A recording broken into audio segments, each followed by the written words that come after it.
As you watch this video, something is moving behind the scenes of the world. It's not theory, it's not exaggeration. American warships are being repositioned in the Persian Gulf right now. Air bases in Qatar and Bahrain have been placed on high alert. Diplomatic communications between Washington and Tehran have been disrupted. And there is a prophecy written over 2,500 years ago that describes, with a precision that will leave you speechless, exactly what could happen in the next 24 hours. The prophet Daniel saw it. He wrote it. And nobody, absolutely nobody, is paying attention to what he said. If Trump gives the order to invade Iran, what comes next is not just a war. It's the beginning of a sequence of events that was prophesied even before the Roman Empire existed. And the most disturbing thing is that the signs have already begun. You are watching this video at the exact moment you should be watching it. Don't leave, don't skip, because what you're about to hear in the next few minutes could completely change how you see what's happening in the world right now. Before we proceed, if you're new to this channel, subscribe now and turn on notifications. What I'm going to show you is something most people have never connected with before.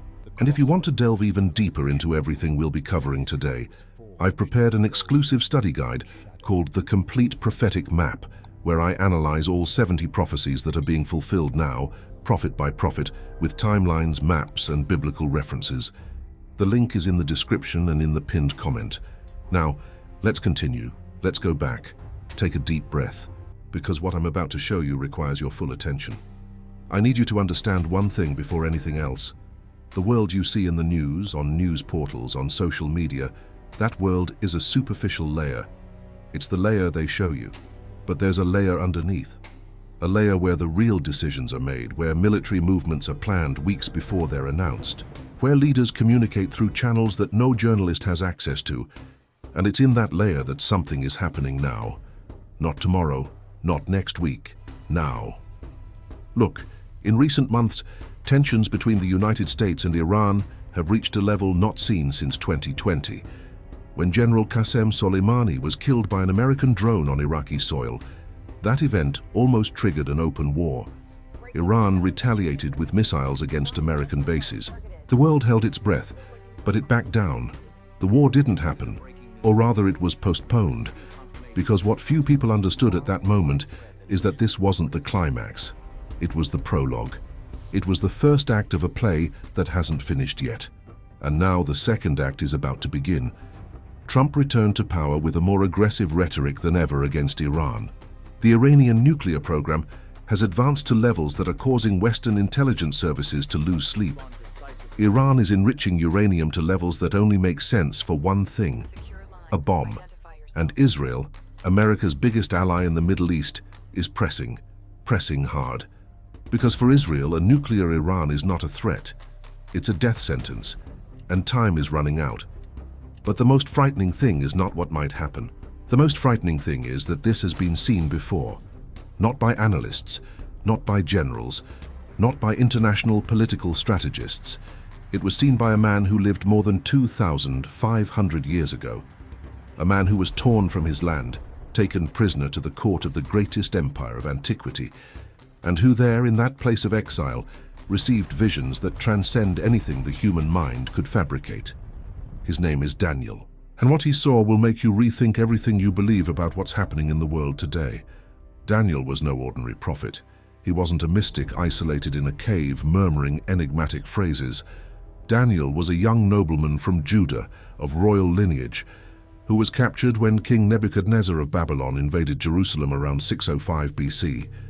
He was taken along with other young men of the Jewish elite to serve in the Babylonian court. He was trained in the language, literature, and science of the Chaldeans. He was brilliant, intelligent, articulate, but there was something about him that no training could explain. Daniel had access to something that no wise man, no magician, no astrologer of Babylon could touch.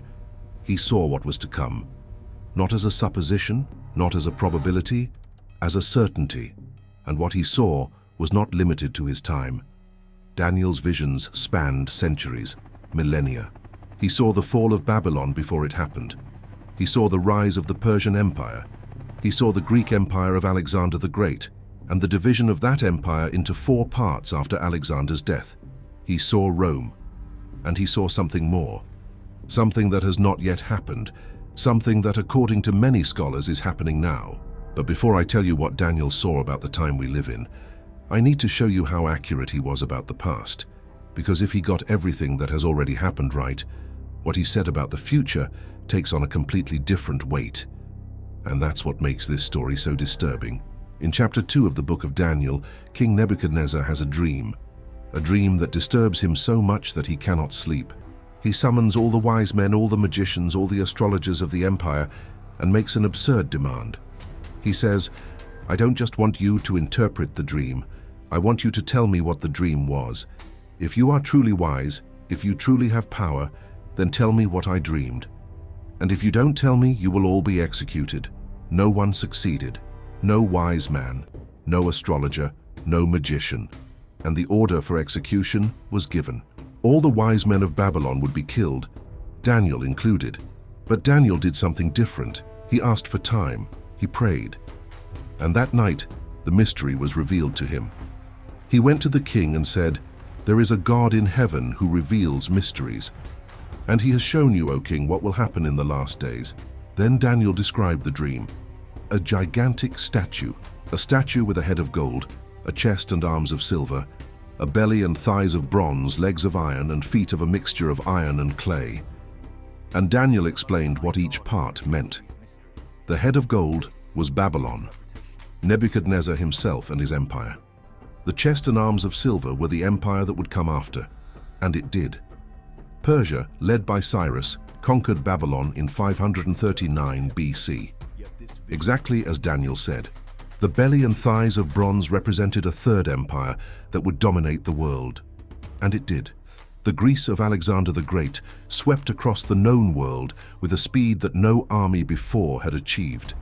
The legs of iron represented a fourth empire, stronger than all the previous ones. Rome, the Roman Empire, which crushed everything that came before and ruled the world with an iron fist for centuries. 4 empires, 4 metals, 4 eras of human history, all predicted by a prisoner of war in a foreign court, centuries before any of them arose. This is not legend. This is documented history. The events happened exactly in the order Daniel described, and this level of accuracy should, at the very least, make any rational person stop and pay attention when Daniel speaks about what comes next. Because Daniel didn't stop at the 4 empires. He saw more, and it's in what comes after that things start to get really disturbing. Because that's where we come in. That's where our time comes in, and that's where Iran comes in. But before I get to that part, I need to take you to another of Daniel's visions, a vision that is in chapter 8 of his book. A vision that is so specific, so detailed, that even skeptics have difficulty explaining it. And this vision directly involves the region that we now call Iran. Daniel saw a ram with 2 horns standing by a river. This ram was powerful. It moved westward, northward, and southward, and no animal could resist it. It did as it pleased and became great. This ram, Daniel explains in the text itself, represented the kings of Media and Persia, the Medo-Persian Empire, the empire that occupied exactly the territory that is now Iran. And then, while Daniel was watching, a goat came from the west, a goat with a noticeable horn between its eyes. This goat charged at the ram with fury and violence and defeated it. It broke the ram's 2 horns. The goat became great, but at the height of its power, the large horn broke off, and in its place 4 smaller horns grew, pointing toward the 4 winds of heaven. Every detail of this vision was historically fulfilled. The goat was Greece. The great horn was Alexander the Great. Alexander defeated the Persian Empire in a series of devastating battles. At the Battle of Issus in 333 BC and the Battle of Gaugamela in 331 BC, Alexander crushed Persian power, just as the goat crushed the ram in Daniel's vision. And then, when Alexander died young at the height of his power, at only 32 years old, his empire was divided among 4 of his generals, the 4 horns. Cassander received Macedonia and Greece. Lysimachus received Thrace and Asia Minor. Seleucus received Syria and the East. Ptolemy received Egypt. 4 horns, 4 generals, 4 divisions of the empire, all exactly as Daniel saw it, centuries before it happened. Now stop and think. A man in exile in Babylon in the 6th century BC describes with surgical precision the conquest of Persia by Greece, the premature death of Alexander, and the division of his empire into 4 parts. This happened more than 200 years after Daniel had the vision. 200 years, and he got every detail right, every single one. That's why when Daniel speaks about what is to come, when he describes events that have not yet been fully fulfilled, the weight of those words is different. It's not speculation, it's not guesswork. It's the same level of precision that accurately predicted the rise and fall of entire empires. And this is where things start to connect with what is happening right now, at this very moment, between the United States and Iran. Because there's a detail in Daniel's prophecy that almost no one has noticed. A detail that changes everything. And this detail is hidden in the verses that most people skip, in the symbols that most preachers oversimplify, in the numbers that most scholars ignore because they seem too complicated to explain. But I'm going to explain it to you, because this detail may be the key to understanding what is about to happen. In chapter 11 of Daniel, there is one of the longest and most detailed prophecies in the entire Bible.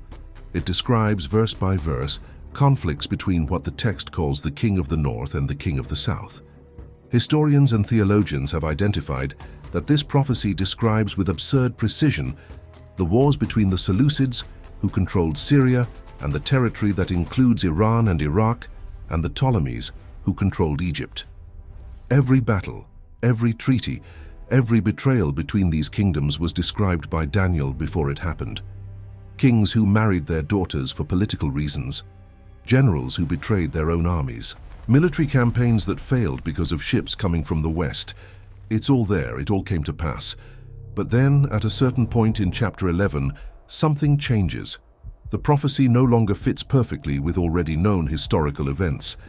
It takes a leap, as if Daniel were looking at the intervening centuries and suddenly his eyes were pulled forward, far into the future, to a time yet to come. And it is at this point that he begins to describe events that many scholars believe belong to our time, to the end times. And this is where I need you to pay close attention, because what Daniel describes from this point on is not vague, it's not generic. He speaks of powers that rise up, of alliances that are formed, of a great tribulation, of a time of anguish such as has never been since there was a nation. And he speaks of something that directly involves the region that is now Iran. Now let's connect. Let's leave the old pages behind and get to today's news, because what's happening now is not by chance. It's not a coincidence. And it's definitely not normal. The United States maintains the largest foreign military presence in the Middle East. Bases in Qatar, bases in Bahrain, bases in Kuwait, bases in Iraq. The US Navy's 5th Fleet patrols the Persian Gulf, the Strait of Hormuz and the Arabian Sea. And the Strait of Hormuz, to give you some context, is the most important bottleneck in global energy geopolitics. 1/3 of all oil transported by sea in the world passes through there. 1/3. If the Strait of Hormuz is blocked, the price of oil explodes. If the price of oil explodes, the global economy collapses. And Iran has the capacity to block the Strait of Hormuz. They have threatened to do so, more than once. Since his first term, Trump has adopted the most aggressive stance of any recent American president toward Iran. He withdrew the United States from the Iran nuclear deal in 2018. He reimposed devastating sanctions against the Iranian economy. He ordered the assassination of Soleimani. And now, back in power, he is surrounded by advisors who openly advocate military action against Iran. Not just sanctions, not just diplomatic pressure, military action. And Iran is not standing still. The Iranian nuclear program has advanced to a point that completely alters the balance of power in the Middle East. Experts estimate that Iran may be weeks away from having enough material for a nuclear weapon. Weeks, not years. Weeks. And when a country reaches that point, the window to stop it closes quickly. Very quickly. Israel knows this. And Israel has a very clear doctrine called the Begin Doctrine, named after Prime Minister Menachem Begin, who in 1981 ordered the bombing of the Iraqi nuclear reactor at Osirak. The doctrine is simple. Israel will not allow any hostile country in the Middle East to obtain nuclear weapons. Period. No negotiation, no debate. If necessary, Israel strikes first. And in 2007, Israel did it again, destroying a secret nuclear reactor in Syria. The Begin doctrine is not theory. It is practice. It is state policy. And now, Israel looks to Iran and sees the clock ticking. And the United States under Trump is the ally most aligned with the Israeli stance imaginable. The convergence of interests is total. Trump wants to show strength. Israel wants to eliminate the Iranian nuclear threat. And Iran is in a position where it can feel it has nothing to lose. When a country with nuclear capabilities feels it has nothing to lose, the world should tremble. But what is most disturbing is not the geopolitical analysis. Any analyst can do that. What is disturbing is that Daniel described something very similar to this scenario. He described a power coming from the west with speed and fury against a power from the east. He described conflicts involving this exact region of the world, and he described a time when these conflicts would intensify in a way the world has never seen before. And here comes the strongest concept of this video. The concept I need you to remember, the 24-hour. In any modern military conflict, there is a concept that strategists call the decision window. It is the period of time between when a decision is made and when it becomes irreversible. In the case of an airstrike against nuclear facilities in Iran, this window is incredibly short. Because once the planes take off, once the missiles are launched, there is no turning back, and the response comes quickly. Iran has ballistic missiles that can reach Israel in less than 12 minutes. 12 minutes. Hezbollah, Iran's ally in Lebanon, has an estimated arsenal of 150,000 rockets aimed at Israeli cities. Pro-Iranian militias in Iraq can attack American bases in a matter of hours.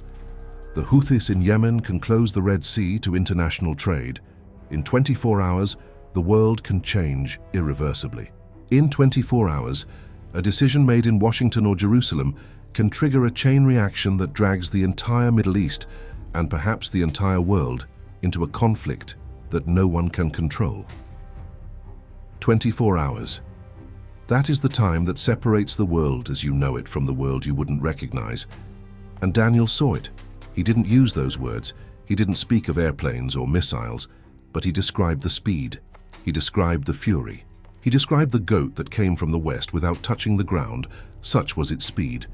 This image, a Western power moving with such great speed that it seems not to touch the ground, is one of the most impressive descriptions of air military power that anyone could write 2,500 years before the invention of the airplane.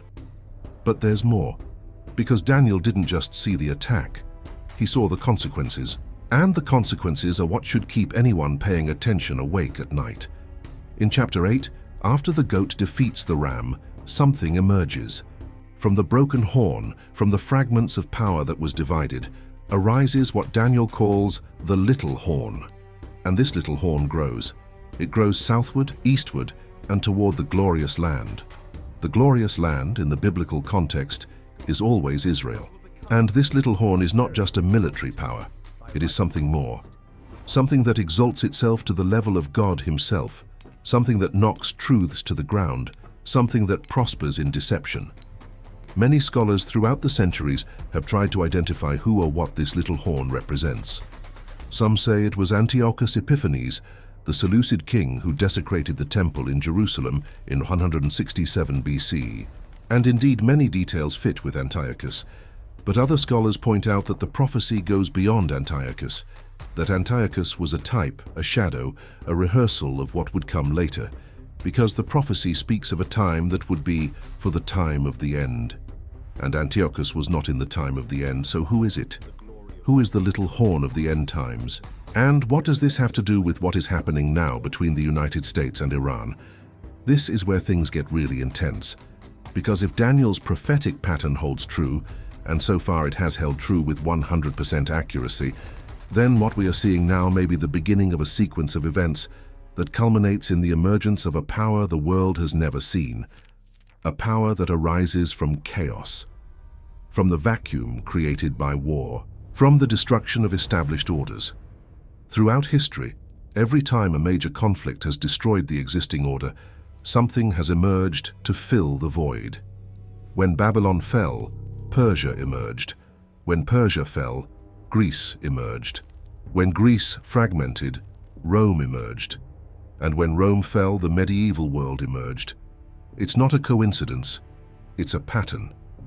And Daniel saw this pattern before it began. So the question is, if Iran is attacked, if the current order of the Middle East is broken, what emerges? What fills the void? What kind of power arises from the chaos of a conflict involving nuclear weapons, militias in 5 countries, international terrorism, and control of the most vital resource in the global economy? I don't know the answer, and nobody knows for sure, but Daniel gives clues, and the clues are terrifying. In chapter 7, Daniel has another vision, different from the statue, different from the ram and the goat. In this vision, he sees 4 great beasts rising from the sea. The sea, in prophetic symbolism, generally represents nations in turmoil, peoples in agitation. And from the midst of this turmoil, powers arise, the first like a lion, the second like a bear, the third like a leopard with 4 heads, and the fourth is different from all the others. The fourth is terrible, astonishing, extraordinarily strong. It has large iron teeth, it devours, it destroys, it tears apart, and it has 10 horns, 10 horns, 10 powers, 10 kings. And among them the little horn arises again, that same power, that power that exalts itself, that speaks great things against the Most High, that changes times and laws, and that receives dominion for a determined time. Most scholars identify the 4th beast as Rome, and the 10 horns as powers that emerge from Rome, from Western civilization, and the little horn as a figure or system that arises in the midst of these powers and becomes greater than them all. A figure that unifies political, military, and even spiritual power. A figure that the whole world follows. Not out of love, out of deception. And now look what's happening. Look at the geopolitical chessboard. The United States, direct heirs of Western Roman civilization, about to attack Iran, direct heir of Persian civilization. It's as if the goat is preparing to advance against the ram once again. As if the pattern is repeating itself. Not identically, because history doesn't repeat itself identically, but analogously, recognizably, in a way that makes the heart of anyone who knows the prophecies of Daniel race. And there's a detail that almost no one is talking about. A detail that I discovered while studying the original Hebrew and Aramaic texts. A detail that completely changes the understanding of this situation. In Daniel chapter 8, verse 17, the angel Gabriel appears to Daniel and says, "Understand, Son of Man, for the vision concerns the time of the end." The time of the end. Not the time of Antiochus, not the time of Alexander. The time of the end.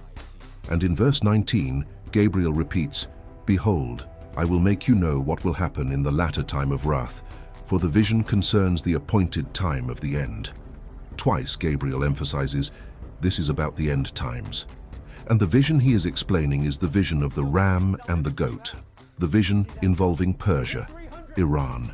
The vision involving a Western power coming with fury and speed against Persian power. If this is about the end times, and not just about Alexander and Darius, then there may be a future fulfillment of this prophecy that has not yet happened. A fulfillment involving the same territories, the same dynamics, the same spirits, if you want to use that language. And that's what makes the current scenario so disturbing. Because we're not just looking at geopolitics. We're not just analyzing military movements. We're potentially looking at the unfolding of a prophecy that was written before the founding of Rome, before the birth of Jesus, before Islam, before the Crusades, before the Renaissance, before the Industrial Revolution, before the 2 world wars. A prophecy that has survived all of that, and that now at this moment seems to be aligning with the events of our world. Now think about this for a moment. I know this is heavy, I know it's a lot to process, but I need you to stay here because what comes next is the part that connects everything. When the United States eliminated Soleimani in January 2020, the Iranian response was calculated. They launched missiles against American bases in Iraq, but warned the Iraqis beforehand, who then warned the Americans. Casualties were minimal. Why? Because Iran didn't want a full-blown war at that moment. They wanted to save face without triggering a massive American retaliation. It was a theatrical response, spectacular but controlled. But things have changed since 2020. They've changed a lot. Iran is closer to the nuclear bomb. Its militias are stronger. Hezbollah has tested new precision missiles. The Houthis have shown they can strike ships in the Red Sea. And most importantly, Iran has realized that conventional deterrence may not be enough. If the United States or Israel decides to attack Iranian nuclear facilities, the response will not be theatrical. It will be real. It will be devastating. And it will be immediate. Military analysts call this the axis of resistance, a network of pro-Iranian forces stretching from Lebanon to Iraq, from Syria to Yemen. If Iran is attacked, the entire axis is activated, simultaneously, on multiple fronts, and the United States and Israel would have to fight not one enemy, but 5, 6, 7, at the same time, in different terrains, with hostile populations, with nightmarish logistics. And in the first 24 hours, the chaos would be unimaginable. Missiles crossing borders, attacks on embassies, cyber attacks against critical infrastructure, financial markets plummeting, oil soaring to $200, $300 a barrel, lines at gas stations, panic in supermarkets, runs on the banks, in 24 hours, not in a month, in 24 hours. Now tell me, does this sound like what Daniel described when he spoke of a time of trouble such as never was since there was a nation? Doesn't it? Think about it. Think about the level of interconnectedness of the modern world. A conflict in the Middle East doesn't stay in the Middle East. It spreads through financial markets, through supply chains, through shock waves that hit every economy, every family, every person on the planet. A conflict between the United States and Iran in 2026 would be global in nature, instantaneous in speed, and potentially irreversible in scale. If you've been following along this far, if this content is making sense to you, I need to ask you something. Leave a like on this video now, because the algorithm only shows this type of content to more people when it receives engagement. And I believe more people need to hear this, not to create panic, but to raise awareness. Comment below with the word Daniel if you understand the gravity of what is being said. Just the word Daniel. I will read every single comment. Now let's go deeper, because I haven't told you the most disturbing part yet, the part that makes all of this stop being analysis and start being a warning. In chapter 11 of Daniel, beginning in verse 40, the text describes a final conflict between the king of the north and the king of the south. The king of the south will push against the king of the north, and the king of the north will come against him like a storm, with chariots, horsemen, and many ships. And he will enter the lands and flood them, and pass through. And he will enter the glorious land, and many will be overthrown. Now, geographically, if you take a map of the ancient biblical world and overlay it onto a current map, the north, from Israel's perspective, includes Syria, Turkey, and by extension, the powers that control those regions. The south includes Egypt and North Africa, and the glorious land is Israel, always Israel. But there's one thing scholars note. In the context of the end times, these geographical references may have expanded, because in Daniel's time, the known world was small.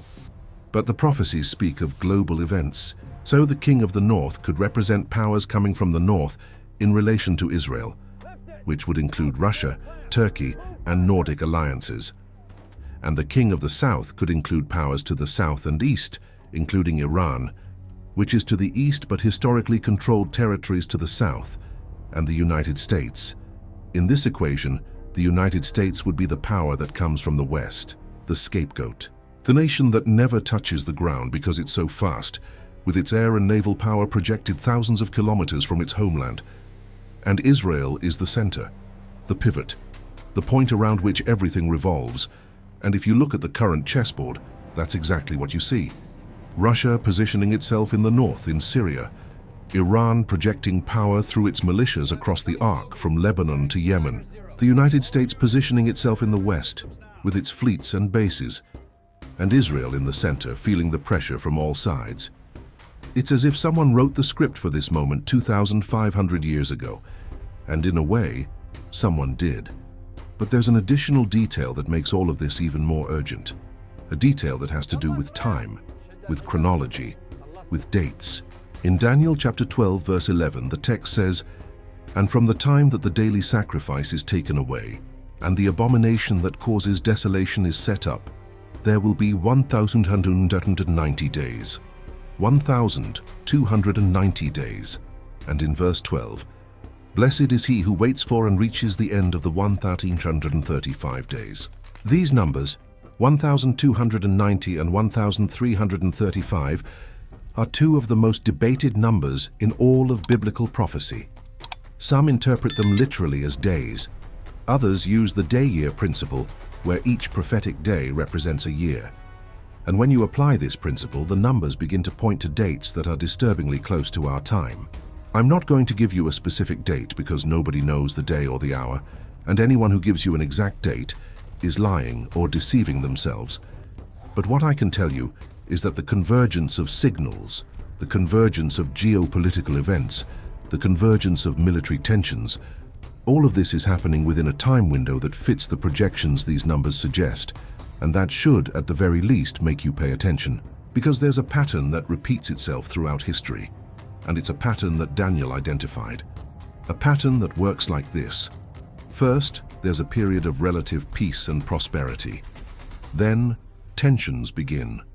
Alliances are formed, sides are defined, and then there's a moment of rupture, a trigger, an event that sets everything off. And from that trigger, things move with a speed that surprises everyone.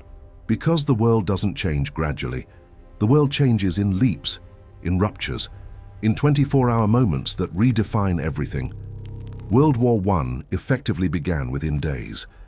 The assassination of Archduke Franz Ferdinand on June 28, 1914, triggered a series of ultimatums, mobilizations, and declarations of war that, in a matter of weeks, engulfed the entire continent. But the pieces had been falling into place for years. Alliances were formed. Tensions had been building. All that was missing was the trigger. World War II was formally triggered by the invasion of Poland on September 1, 1939. But the pieces had been falling into place since Hitler's rise to power in 1933, since the remilitarization of the Rhineland in 1936, since the annexation of Austria in 1938. Every step was a signal, every move was a warning, but most people didn't want to see it. And now, the pieces are falling into place. Alliances are forming. Russia and Iran have signed military cooperation agreements. China and Iran have expanded their trade and strategic ties. BRICS has expanded to include Iran. Turkey wavers between NATO and its own regional interests. Israel is more militarized than ever. The United States is internally divided but externally united in an aggressive stance against Iran. Sanctions are stifling the Iranian economy. The nuclear program is advancing. Generals on both sides are reviewing attack plans. Satellites are photographing every installation. Cyber attacks are testing defenses. The pieces are in place. All that's missing is the trigger. And if Trump gives the order, if an incident in the Strait of Hormuz escalates, if an attack on an American base is attributed to Iran, if Israel decides that time has run out, the trigger can be pulled. And the next 24 hours would be the most dangerous since the Cuban Missile Crisis in 1962. But unlike Cuba, where Kennedy and Khrushchev found a diplomatic solution, in the case of Iran, there may be no way out. Because in Cuba, the nuclear weapons were Soviet, controlled by a centralized chain of command. In the case of Iran, if it already has nuclear capability, even rudimentary, the decision to use it would be in the hands of a theocratic regime that believes in martyrdom. That sees sacrifice as a path to divine glory. That has its own eschatology, centered on the return of the Mahdi, the 12th Imam, who, according to Shiite tradition, will return in a time of great chaos and war to establish justice on earth. Do you realize the complexity of this? We're not just dealing with rational calculations of power. We're dealing with deep-seated beliefs. With sacred narratives on all sides, Israel believes it has a divine mandate over that land. Iran believes it is fulfilling an eschatological mission. American evangelicals who support Trump believe that Christ's return is linked to events in Israel and the Middle East. And Daniel, at the center of it all, wrote prophecies that each of these groups interprets differently, but that they all take seriously. When all parties in a conflict believe they are fulfilling prophecy, the willingness to negotiate decreases. The willingness to compromise decreases, and the willingness to act increases. Because if God is on your side, why retreat? If prophecy is being fulfilled, why fight against it? If destiny is determined, why not hasten it? This is the most dangerous combination possible. Modern weapons guided by ancient beliefs. 21st century technology serving worldviews from the 6th century BC. And in the midst of all this, civilian populations who didn't ask for any of this. Families in Tehran who just want to live in peace. Families in Tel Aviv who just want their children to return home from school safely. Families in Baghdad, in Beirut, in Sana'a, who have already survived too many wars and can't take another one. And it is for these people that I am making this video. Not to create panic, not to spread fear, but so that eyes may be opened, so that consciousness may awaken, so that when the 24 hours arrive, and they can arrive at any moment, people will not be caught completely by surprise. Because Daniel wrote so that people would know.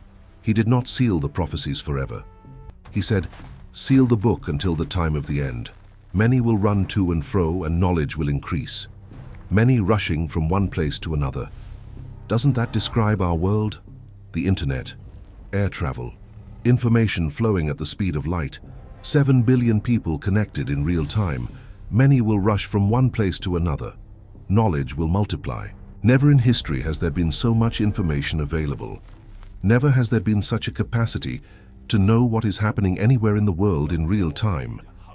Daniel described the digital age 2,500 years before it existed, and he said that the book would be opened at that time.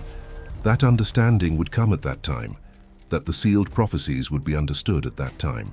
And if that is true, then we are living in the period in which Daniel's visions become comprehensible, in which the events he saw begin to materialize, in which the symbols become reality.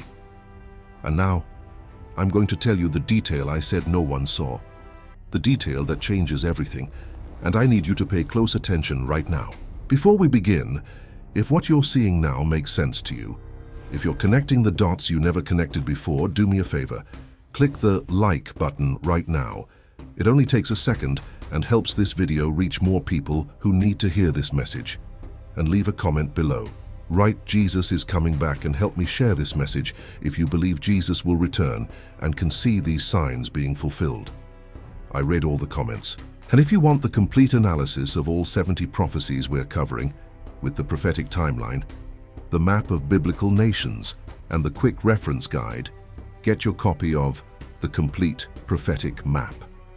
It's everything I wish I'd had when I started studying these topics. The link is right there in the description below and in the first pinned comment. Grab that material right now before the units run out. Now let me show you what comes next, because this is where everything comes together. In Daniel chapter 8, verse 25, speaking about the power that will arise in the end times, the text says, "By his cunning he will cause deceit to prosper in his hand. In his heart he will exalt himself, and he will destroy many who live in safety. And he will rise up against the Prince of Princes, but he will be broken without human intervention." Did you read that right? It will destroy many who live in safety, not in war, in safety. People who think they are safe. People who think life is normal. People who are not expecting the blow. And through subtlety, not through brute force, through subtlety, through deception, through manipulation. Does this remind you of anything? A world living in an illusion of security while the pieces of a catastrophic conflict are being positioned behind the scenes? A world scrolling through phone feeds while warships cross oceans? A world discussing celebrities and reality shows while uranium centrifuges spin in underground bunkers in Iran? A world living in apparent safety, in comfort, in distraction, without realizing that the next 24 hours could change everything. It will destroy many who live in safety. That phrase should be an alarm that is sounding now. And most people have their ears plugged. And there's more. The text says that this power will be broken without human intervention. This means that its destruction will not come from an army. It will not come from a bomb. It will not come from a political maneuver. It will come from something greater, something beyond human reach, something transcendent. And this connects directly to the end of chapter 2, the vision of the statue, where a stone is cut without hands and strikes the statue at its feet, destroying it completely.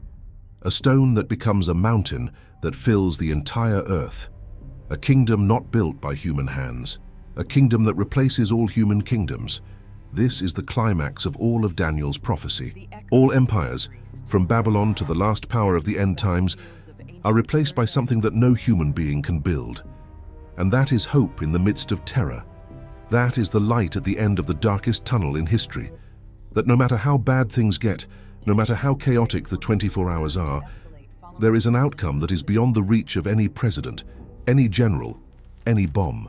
But before that outcome arrives, the world needs to go through the valley, and the valley may be starting now. I'll show you another layer of this, because when Daniel describes the events of the end times in chapter 11, he mentions something that many preachers ignore, but which is crucial to understanding the present moment. In verse 43, the text says that the dominant power will have power over the treasures of gold and silver and over all precious things. Gold, silver, precious things, resources, riches. And what is oil if not black gold? What are the natural gas reserves in the Persian Gulf if not precious things in the vocabulary of the modern world? The control of resources has always been at the heart of every major conflict. And the Middle East holds the largest energy reserves on the planet. If Iran is attacked, and if the Strait of Hormuz is closed, control over the world's treasures comes into play.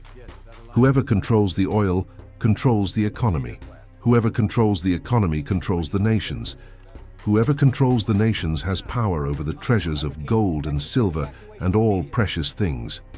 Daniel saw this 2,500 years ago, and we are living through it. Now I know what you're thinking. You're thinking, okay, but isn't all this a coincidence?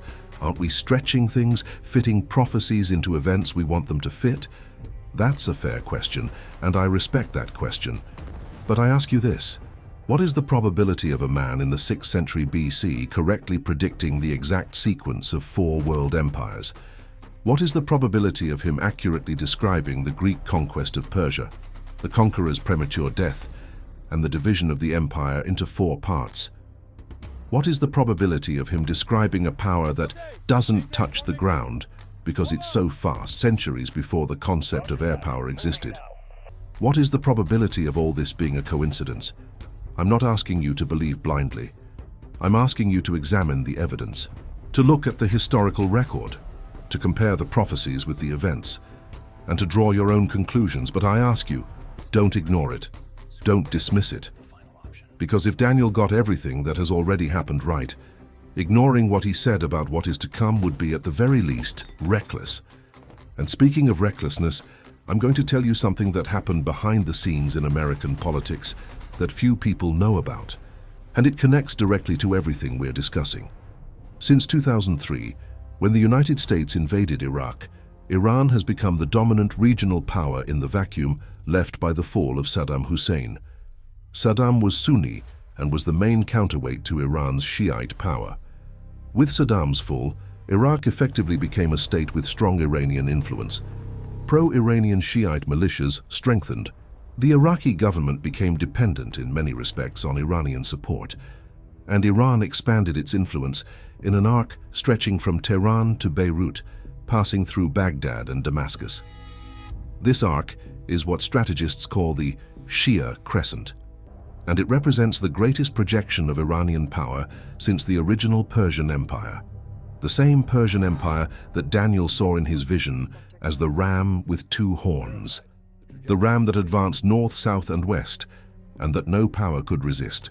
But Daniel also saw what happened to the ram. The goat came and destroyed it. And if the pattern is repeating itself, then the modern ram, Iran, and its sphere of influence is on a collision course with the modern goat, the Western power led by the United States. And the clash, when it comes, will be devastating. Now there's a variable that Daniel didn't explicitly mention, but which is absolutely crucial in the modern scenario: nuclear weapons. In Daniel's time, war was waged with swords, spears, bows, and horses. Today, it's waged with intercontinental ballistic missiles, autonomous drones, cyber weapons, and potentially nuclear weapons. The scale of possible destruction is incomparably greater, and that's why today's 24 hours are infinitely more dangerous than any 24 hours in previous history. If Iran already possesses a nuclear weapon, and some analysts believe it does, or that it is weeks away from acquiring one, then an attack against Iran is not just a military risk, it is an existential risk. For Israel, which is within range of Iranian missiles. For American troops in the region, who are within range of militias. For the global economy, which depends on the flow of oil through the Strait of Hormuz. And for the very idea of world order, which would be shattered by a nuclear conflict in the Middle East. Daniel saw a time of trouble such as never was since there was a nation. If it's not a conflict of that magnitude, what else could he be talking about? What kind of trouble would be so great that it would surpass all wars, all pandemics, all disasters in human history? Only something of truly global scale and truly devastating would fit that description. And a nuclear conflict in the Middle East, with its ramifications for the economy, the environment, and the political stability of dozens of nations, would be exactly that. But, and here comes the part I need you to really absorb, Daniel doesn't end with destruction. He doesn't end with chaos. He ends with restoration. In chapter 12, verse 1, after describing the time of distress, he says, "At that time your people, everyone whose name is found written in the book, will be delivered." There is deliverance, there is salvation, there is a book where names are written. And those whose names are in that book pass through the valley, but they don't remain in it. And in verse 2, Daniel says something extraordinary. "And many of those who sleep in the dust of the earth shall awake, some to everlasting life, and some to shame and everlasting contempt." Resurrection, judgment, eternal destiny. All of this linked to the time of anguish. All of this as a consequence of the events that Daniel describes. Not as something disconnected, not as something vague and distant, but as the next scene of the same movie, the movie that by all signs is playing now. And verse 3 completes it. "Those who are wise will shine like the brightness of the heavens, and those who lead many to righteousness like the stars forever and ever." That is the promise. In the midst of chaos, in the midst of anguish, in the midst of the 24 most dangerous hours in history, there is a promise for those who are wise, for those who understand, for those who are not caught off guard, for those who read the signs and prepared themselves. And Daniel concludes with a final instruction, an instruction that spans the centuries and reaches us. "But you, Daniel, shut up the words and seal the book, even to the time of the end." Until the end times, until now, until this moment. The words were sealed, guarded, preserved for 2,500 years. And now, in a time when many rush from one place to another and knowledge multiplies, the seal is being opened. The book is being read. And the words are making sense in a way that no previous generation could understand, because no previous generation lived in a world where a conflict in the Middle East could escalate into a global war in a matter of hours. No previous generation had weapons that could destroy entire cities with a single shot. No previous generation was so interconnected that the collapse of one region meant the collapse of all. We are that generation. We are the ones living in the time of the end of the seal being opened. And if Daniel was right about Babylon, about Persia, about Greece, about Rome, about everything, then he is also right about what is coming now. I'm going to tell you one more thing before we wrap up. And this is perhaps the most important thing in this entire video. There is a Hebrew expression that Daniel uses in chapter 12 that is often translated as the time of the end or the end of times. The expression is et ketz, and ketz doesn't exactly mean end in the sense of finished. It means more limit, boundary, the point beyond which everything changes. It is an end that is also a beginning. It is the death of one world and the birth of another. It is the breaking point where everything that was considered normal ceases to exist, and something entirely new emerges. And that's what the 24 hours represent. Not the end of the world in the sense of everything being destroyed and nothing being left, but the end of a world. The end of the world as we know it. The end of the illusion of security. The end of the illusion of control. The end of the idea that we can continue living as if nothing is happening while the pieces of a cosmic chess game are moved around us. And the beginning of something new. Something Daniel saw but couldn't fully describe. Something he called the kingdom that will never be destroyed. A kingdom that doesn't depend on armies, that doesn't depend on oil, that doesn't depend on military alliances or nuclear agreements. A kingdom cut down without hands. A kingdom that comes from outside the chessboard, from outside the game, from outside the system that all empires, from Babylon to the present day, have tried to build and control. This is hope. This is the anchor. This is what makes all of this not just terror, but also promise.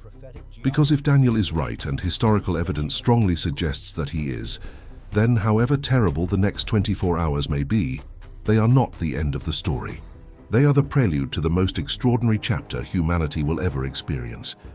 But until then, the valley must be crossed, and the valley can begin with a decision made in Washington, or in Jerusalem, or in Tehran, a decision that, once made, triggers a chain reaction that no one can stop. And that decision can be made today, it can be made tomorrow, it can be made while you sleep, while you work, while you have dinner with your family, unaware that thousands of miles away a general is on the phone receiving an order. The signs are all there, the ships are positioned, the planes are loaded, the satellites are monitoring, the militias are on alert, the missiles are ready. And Daniel, from the other side of the centuries, looks at us and says, I warned you, I showed you. The vision was for the end times, and the end times are now. If you've made it this far, you're different. You didn't switch off, you didn't skip ahead. You stayed and listened. And that means something inside you knows this is important, that something inside you recognizes the gravity of what's being said. And I ask you, don't keep this to yourself. Share this video with someone who needs to hear this. Send it to the family group. Send it to a friend. Send it to that person you know needs to wake up. Because when the 24 hours arrive, and they will arrive, it's better to be prepared than caught off guard. Now, I need to tell you about something that is perhaps the most overlooked aspect of this entire discussion, something that almost no one connects with Daniel's prophecy, but which is absolutely central to understanding why the current scenario is so dangerous. In the vision of chapter 7, when Daniel describes the fourth beast, the terrible, the dreadful one, he mentions the 10 horns, and among the 10 horns the little horn arises, knocking down 3 of the other horns, 3 kings overthrown, 3 powers eliminated, and the little horn takes their place. Now consider this in a modern context. In the Middle East, how many regimes have been overthrown in the last 2 decades? Iraq in 2003, Libya in 2011, the attempt in Syria that led to a devastating civil war. 3 regimes, 3 powers, overthrown by external intervention or by conflicts fueled from outside. And what emerged in their place? Chaos, power vacuum, the Islamic State, militias, fragmentation, and an opportunity for something new to rise. Are we witnessing the 3 horns being toppled? Could Iran be next? And if Iran falls, what emerges in its place? What kind of power emerges from a Middle East where 4 major regimes have been destabilized or destroyed in a matter of decades? This is the question that should keep every analyst, every leader, every thinking person awake at night. Because history shows that the worst thing is rarely the war itself. The worst thing is what comes after. The vacuum, the chaos, the emergence of forces that no one foresaw. The Islamic State did not exist before the invasion of Iraq. The Taliban resurfaced after the United States left Afghanistan. The chaos in Libya created human trafficking routes that continue to dump refugees in Europe to this day. What emerges from the chaos of a conflict with Iran? What monster hatches from that womb? What little horn rises when the dust settles? Daniel saw. And what he saw disturbed him so much that he became ill. In chapter 8, verse 27, after receiving the vision of the ram and the goat, Daniel says, I, Daniel, was faint and sick for some days. Then I got up and attended to the king's business. I was astonished by the vision, but no one understood it. He became ill, physically ill. The vision of what was to come was so intense, so disturbing, that Daniel's body couldn't take it, and no one around him understood. No one comprehended the magnitude of what he had seen. He was alone with that knowledge, alone with that vision, alone with that weight.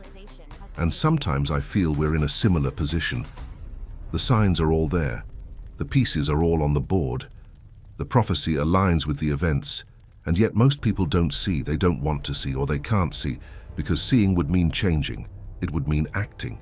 It would mean abandoning the illusion of security, and that illusion is too comfortable to abandon. But Daniel did not remain in illusion. He saw the truth. He paid the price to see the truth, and he wrote the truth so that we, thousands of years later, could read it and prepare ourselves. The question is not whether Daniel's prophecies will be fulfilled. The question is when. And all signs suggest that when is closer than any of us would like to admit. I need to tell you about another layer to this situation, a layer involving China and Russia that makes the scenario exponentially more dangerous. If the United States attacks Iran, China loses one of its largest oil suppliers. China imports massive quantities of Iranian oil, often circumventing American sanctions. A conflict that disrupts the flow of Iranian oil to China would not only be an economic problem for Beijing, it would be a threat to national energy security. And China has increasingly shown that it is willing to defend its strategic interests by force. Russia, in turn, has a strategic alliance with Iran that has deepened significantly during the war in Ukraine. Iran has supplied drones to Russia. Russia has supplied military technology to Iran. The two countries cooperate in Syria. Both countries see the United States as a common adversary.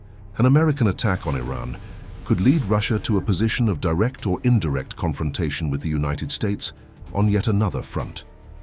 And Russia is a nuclear power that is already at war in Ukraine and feels cornered by NATO. Now put it all together: the United States against Iran, Israel against Iran, China defending its energy interests, Russia defending its strategic ally, pro-Iran militias activated in 5 countries, the Strait of Hormuz threatened, financial markets in panic, oil prices soaring, and nuclear weapons on both sides of the equation. This is not a regional war. This is the setting for a global conflict, a potential Third World War. And all of this could be triggered in a matter of hours, in 24 hours. Daniel saw 4 great empires, and after those 4, he saw a time of trouble such as never was before. Are we approaching that time? Are the pieces on the board falling into place for what Daniel called the end times? Will the next 24 hours, or the next few weeks, or the next few months bring the trigger that sets everything off?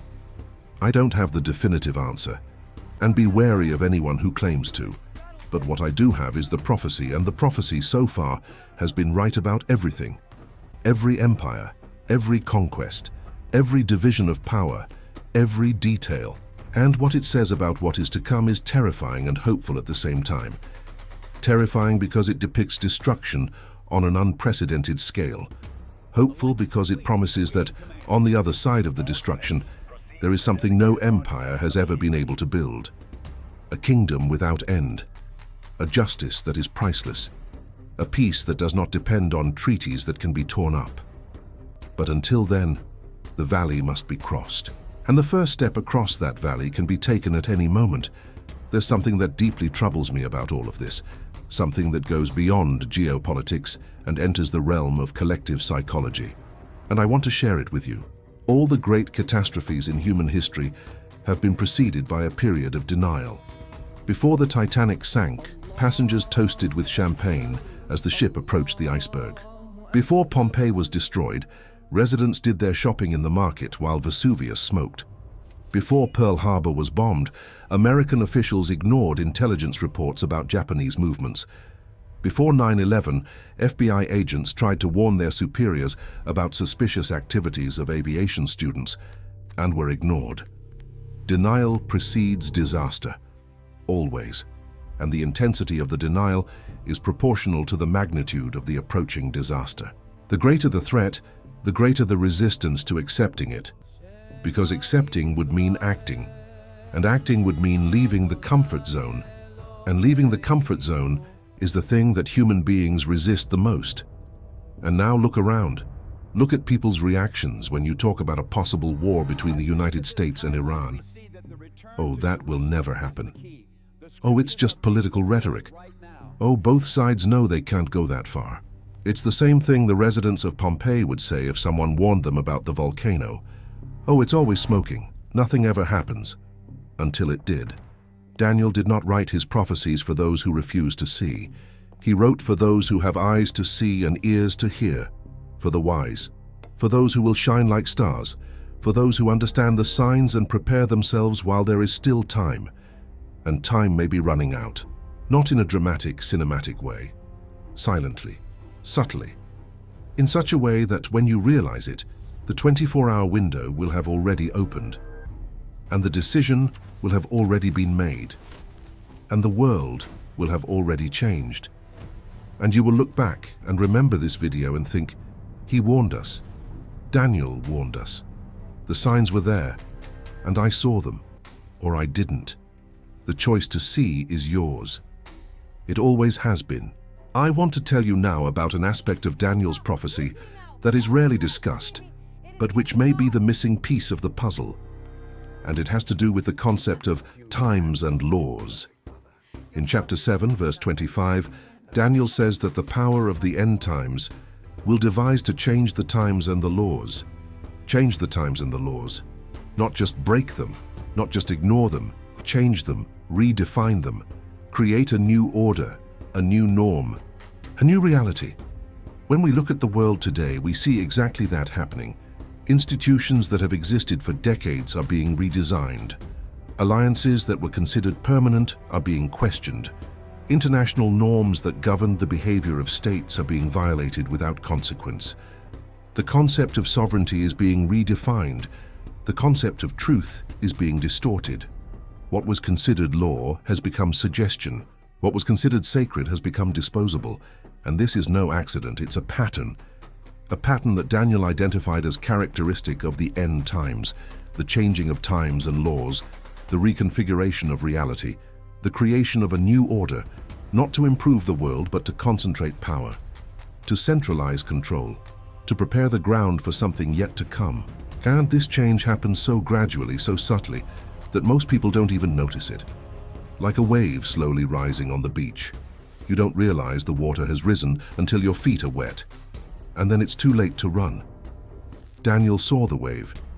He saw the water rising, and he wrote to warn us, so that we wouldn't be the ones standing on the sand saying the water never reaches here while it rises to our waists. Now I'm going to connect another point that is fundamental to understanding the totality of what is at stake. In chapter 2 of Daniel, the statue that Nebuchadnezzar saw had feet of iron and clay, a fragile mixture. Iron is strong, but clay is brittle, and the two do not mix. Daniel explains that this represents a divided kingdom, a kingdom that has the strength of iron, but is weakened by the mixture with clay. A kingdom that tries to unite but cannot, just as iron does not mix with clay. Now look at the Western world. Look at the United States. Look at Europe. What do you see? Unparalleled military strength, iron, but deep internal division, clay. Extreme political polarization, culture wars, distrust in institutions, social fragmentation, iron and clay, strength and weakness in the same body, the power to destroy the world, and the inability to unite its own cities. If the United States enters a war with Iran in this state of internal division, the fracture could become irreparable. Half the country supporting, half the country resisting, protests in the streets, polarization amplified to the extreme, iron trying to act like iron while the clay crumbles from within. Daniel saw this. He saw the feet of iron and clay, and he saw that it is at the feet that the stone strikes. It is in the weakest, most divided, most unstable part that the final blow comes.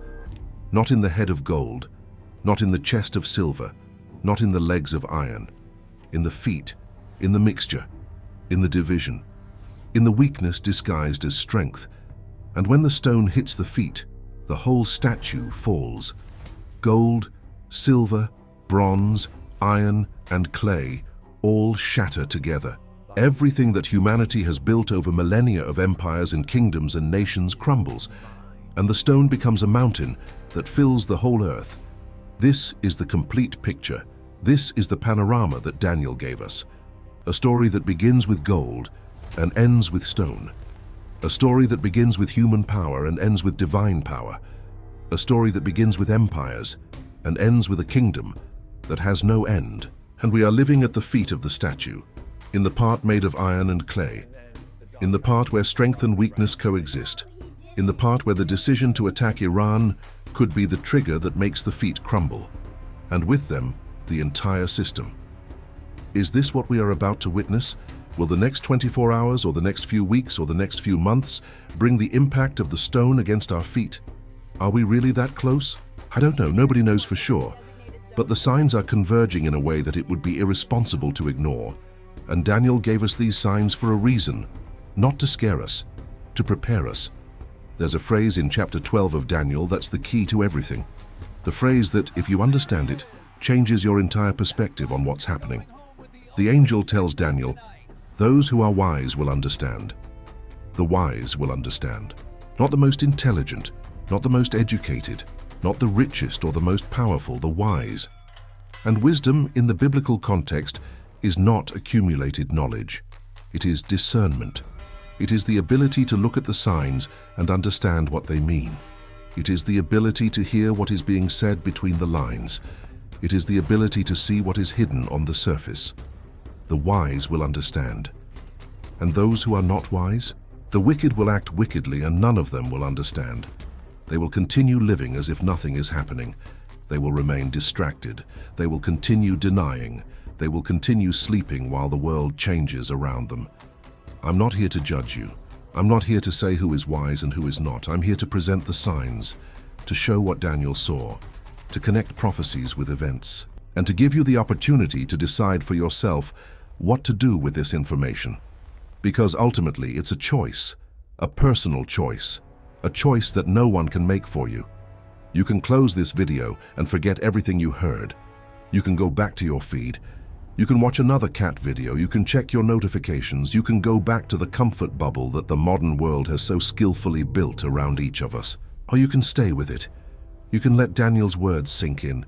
You can look at the news with fresh eyes. You can pay attention to military movements, diplomatic statements, the tensions that are building.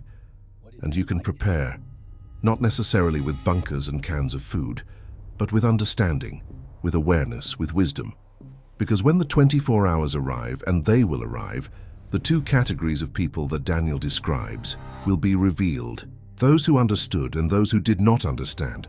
Those who saw and those who refused to see. Those who shine like stars and those who are caught in the darkness. The decision is yours. But the time to decide may be running out. I want to conclude with a final reflection.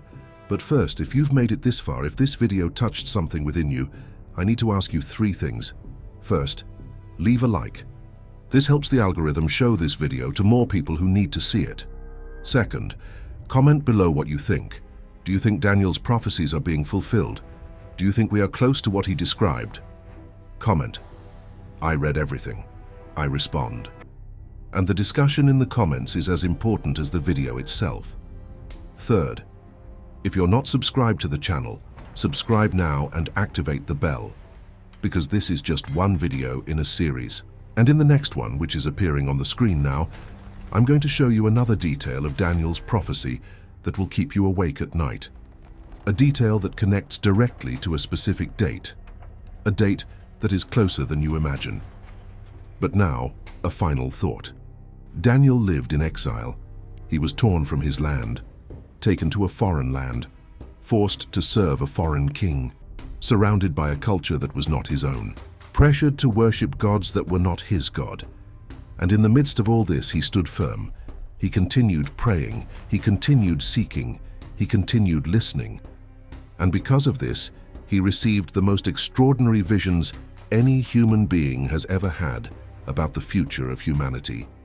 Daniel had no army, he had no political power, he had no wealth, he had faith, he had discernment, he had the courage to speak the truth to those in power, and he had the humility to recognize that what he saw did not come from him.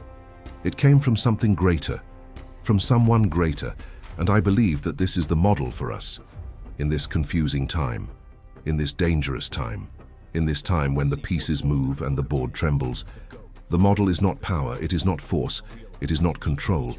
The model is wisdom, discernment, the ability to see what others do not see, and the courage to speak about it. If Trump invades Iran, the next 24 hours could be the most consequential in modern history. Daniel saw this kind of moment. He saw the ram and the goat. He saw empires rise and fall. He saw the time of trouble, and he saw what comes after. But the book of Daniel does not end with anguish. It ends with a promise made by the angel himself to Daniel. But you go your way till the end, for you shall rest, and then you shall rise to receive your inheritance at the end of the days. At the end of days, when everything Daniel saw comes to pass, when empires fall, when the statue crumbles, when the stone becomes a mountain, there will be rest, there will be inheritance, there will be an end that is actually a beginning. And this promise is not just for Daniel, it is for everyone who, like Daniel, refuses to close their eyes, who refuses to live in illusion, who refuses to ignore the signs. The signs are there. The decision rests in the hands of those who have the power to make it. And the next 24 hours could be the threshold between the world you know and the world that is being born. Nobody is prepared, but now at least you've been warned. If this video touched your heart, if the connections between Daniel, Iran, and what is happening now opened your eyes, I need to ask you 3 things. First, click like now. This click makes the algorithm deliver this video to those who need to hear it. Second, comment below "He lives" or "Maranatha" if you believe that Jesus is coming back and that these signs are being fulfilled. I read all the comments, and yours makes a difference.